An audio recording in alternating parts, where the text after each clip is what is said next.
আম্মু, আমি তোমাকে কলা দিলাম, তুমি কলাগুলো নিয়ে আমার কাছে আসো।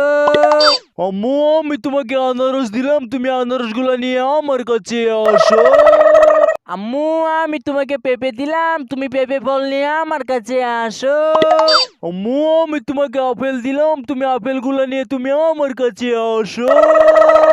আম্মু, আমি তোমাকে ডালিম ফল দিলাম, তুমি ডালিম ফল নিয়ে আমার কাছে আসো। আম্মু, আমি তোমাকে আঙ্গুর ফল দিলাম, তুমি আঙ্গুর ফল নিয়ে আমার কাছে আসো। এমন সৃষ্টিকর্তা, আপনি আমাকে সাহায্য করেন। যখন আমি কোন দিকে যাবো আমি তো বুঝতে পারতেছি না। দুই দিকে হচ্ছে ভালো পথ, আপনি একজনকে পাঠিয়ে দেন যে আমাকে সাহায্য করবে সঠিক পথে যেতে। হ্যাঁ, আমি আপনাকে সাহায্য করতে পারি। তার আগে সবাই যখন এই ভিডিওতে লাইক করে চ্যানেলটি সাবস্ক্রাইব করে কমেন্টে তাদের পছন্দের একটি ফলের নাম লেখা যাবে। বন্ধুরা প্লিজ তোমরা সবাই ভিডিওতে লাইক করে চ্যানেলটি সাবস্ক্রাইব করে কমেন্ট করে দাও। হ্যাঁ, এই তো তোমার কথা শুনে সবাই ভিডিওতে লাইক করে চ্যানেলটি সাবস্ক্রাইব করে কমেন্ট করতে শুরু করে দিয়েছে। দুই ছেলে তোমাকে ভালো চায়, তাই তুমি দুই ছেলের কাছে যাও।